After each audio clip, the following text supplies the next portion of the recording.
Iqooയുടെ Iqoo Z8 5G എന്ന പുതിയൊരു smart phone launch ചെയ്യാൻ പോകുന്നുണ്ട്. ഈ ഫോണിൻ്റെ ഫീച്ചേഴ്സിനെ പറ്റിയിട്ടുള്ള പല കാര്യങ്ങളും ഇപ്പോൾ പറയാൻ കഴിഞ്ഞിട്ടുണ്ട്. അതുപോലെ തന്നെ ലോഞ്ച് ഡേറ്റും ഇപ്പം ഒഫീഷ്യലായിട്ട് തന്നെ കൺഫേം ആയിട്ടുണ്ട്. ഈ ഒരു വീഡിയോയിൽ നമ്മൾ നോക്കാൻ പോകുന്നത് Iqoo Z8 5G എന്ന സ്മാർട്ട് ഫോണിനെ പറ്റിയിട്ടാണ്. അത് നമ്മൾ ഫീച്ചേഴ്സും കാര്യങ്ങളൊക്കെ നോക്കുകയാണെന്നുണ്ടെങ്കിൽ Iqoo Z8 5Gയിൽ 6.64 ഇഞ്ചിൻ്റെ ഫുൾ HD+ ഡിസ്പ്ലേ വന്നേക്കാം. ഇതിൽ LCD പാനൽ വരാനാണ് സാധ്യത, AMOLED ഡിസ്പ്ലേ വരാൻ ചാൻസ് ഇല്ല. പിന്നെ ഡിസ്പ്ലേയിൽ 120 ഹെർട്സിൻ്റെ റിഫ്രഷ് റേറ്റ് ഒക്കെ സപ്പോർട്ട് ചെയ്യുന്നതായിരിക്കും. പഞ്ചോൾ ഡിസൈൻ ഈ ഫോണിൽ വന്നേക്കാം. പഞ്ചോൾ വരിക ടോപ്പ് സെൻറ്റർ ഭാഗത്തായിട്ടായിരിക്കും. അപ്പോൾ ഡിസ്പ്ലേ ഫീച്ചേഴ്സ് മൊത്തത്തിൽ നോക്കുമ്പോൾ AMOLED ഡിസ്പ്ലേ വരാൻ ചാൻസ് ഇല്ല എന്നുള്ളൊരു കാര്യം വരുന്നുണ്ട്. പിന്നെ side mounted finger print sensor ആയിരിക്കും ഈ ഫോണിൽ വരിക. പ്രോസസ്സറിൻ്റെ കാര്യം പറയുകയാണെന്നുണ്ടെങ്കിൽ mediatek dimensity 8200 എന്ന പ്രോസസ്സറായിരിക്കും ഈ ഫോണിൽ വരിക എന്നാണ് ഇപ്പോഴുള്ള റിപ്പോർട്ടുകൾ പറയുന്നത്. ഇത് അത്യാവശ്യം പവർഫുൾ ആയിട്ടുള്ള ഒരു പ്രോസസ്സർ തന്നെയാണ്. ഈ ഒരു ഫോണിൻ്റെ ഫോക്കസ് എന്ന് പറയുന്നത് പ്രോസസ്സർ, പെർഫോമൻസ്, ഗെയിമിങ് ഇതുപോലുള്ള കാര്യങ്ങളൊക്കെ ആയിരിക്കാനാണ് സാധ്യത.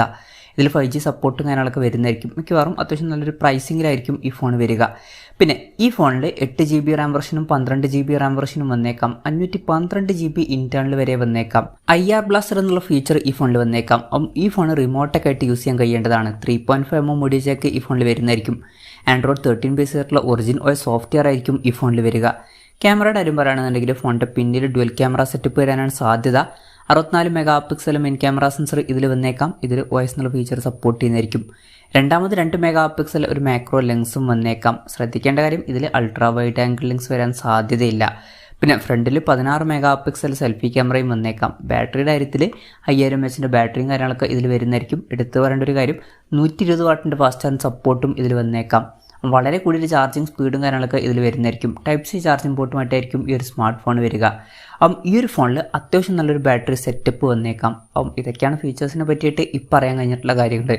ഇനി ലോഞ്ച് ഡേറ്റിൻ്റെ കാര്യം പറയുകയാണെന്നുണ്ടെങ്കിൽ ഓഗസ്റ്റ് 31 ഈ സ്മാർട്ട് ഫോൺ ലോഞ്ച് ചെയ്യാൻ പോകുന്നത്. പക്ഷേ ആ ഒരു ദിവസം ഇന്ത്യൻ മാർക്കറ്റിൽ ഈ ഫോൺ ലോഞ്ച് ചെയ്യില്ല. ആ ഒരു ദിവസം ചൈനീസ് മാർക്കറ്റിലായിരിക്കും ഈ ഫോൺ ലോഞ്ച് ചെയ്യുക. ഇപ്പോൾ ലോഞ്ച് ഡേറ്റ് ഒഫീഷ്യലായിട്ട് തന്നെ കൺഫേം ആയിട്ടുണ്ട്. പിന്നീട് ഈ ഫോൺ ഇന്ത്യൻ മാർക്കറ്റിൽ ലോഞ്ച് ചെയ്തേക്കാം. പക്ഷേ ഇന്ത്യയിലെ ലോഞ്ച് ഡേറ്റും കാര്യങ്ങളൊന്നും ഇപ്പോൾ കൺഫേം ആയിട്ടില്ല. ഇന്ത്യയിലെ ലോഞ്ച് ഡേറ്റിനെ പറ്റിയിട്ടുള്ള ന്യൂസുകളൊക്കെ പുറത്തു വരുമ്പോൾ അതിനെ പറ്റിയിട്ടുള്ള വീഡിയോസൊക്കെ നമ്മൾ ചെയ്യുന്നതായിരിക്കും. അതുപോലുള്ള വീഡിയോസ് കാണാൻ താല്പര്യമുണ്ടെന്നുണ്ടെങ്കിൽ ഈ ചാനൽ സബ്സ്ക്രൈബ് ചെയ്യാവുന്നതാണ്. പിന്നീട് കാര്യം പറയുകയാണെന്നുണ്ടെങ്കിൽ അതിനെ പറ്റിയിട്ടുള്ള കാര്യങ്ങളൊന്നും ഇപ്പം അറിയാൻ കഴിഞ്ഞിട്ടില്ല. എന്നാലും നമ്മുടെ എക്സ്പെക്റ്റേഷൻ പറയുകയാണെന്നുണ്ടെങ്കിൽ ഈ ഫോൺ ചിലപ്പം ഇന്ത്യൻ മാർക്കറ്റിൽ ഒരു 25,000 രൂപ പ്രൈസ് റേഞ്ചിൽ അല്ലെങ്കിൽ അതിനേക്കാൾ കുറച്ചും കൂടി കുറഞ്ഞൊരു പ്രൈസ് റേഞ്ചിലൊക്കെ ആയിട്ട് വന്നേക്കാം. ഒരു 22,000 23,000 രൂപ പ്രൈസ് റേഞ്ചിലൊക്കെ ലോഞ്ച് ചെയ്യുകയാണെന്നുണ്ടെങ്കിൽ നല്ലൊരു കാര്യമായിരിക്കും. പിന്നെ ഈ ഒരു ഫോണിൻ്റെ ഹൈലൈറ്റ് എന്ന് പറയുന്നത് പെർഫോമൻസ്, ഗെയിമിംഗ് ഇതുപോലുള്ള കാര്യങ്ങളൊക്കെ ആയിരിക്കാൻ തന്നെയാണ് സാധ്യത. എന്തായാലും Iqooയുടെ Iqoo Z8 5G എന്ന പുതിയൊരു സ്മാർട്ട് ഫോണിൽ ലോഞ്ച് ചെയ്യാൻ പോകുന്നുണ്ട്. ഈ ഫോണിൻ്റെ ഫീച്ചേഴ്സിനെ പറ്റിയിട്ടുള്ള നിങ്ങളുടെ അഭിപ്രായം ജസ്റ്റ് ഒന്ന് കമൻറ്റ് ചെയ്യുക. അതുപോലെ തന്നെ ഈ ഒരു സ്മാർട്ട് ഫോൺ ഇന്ത്യൻ മാർക്കറ്റിൽ നിങ്ങൾ ഏത് പ്രൈസിങ്ങിലാണ് എക്സ്പെക്റ്റ് ചെയ്യുന്നത് എന്നുള്ള കാര്യം കൂടി ജസ്റ്റ് ഒന്ന് കമൻറ്റ് ചെയ്യുക.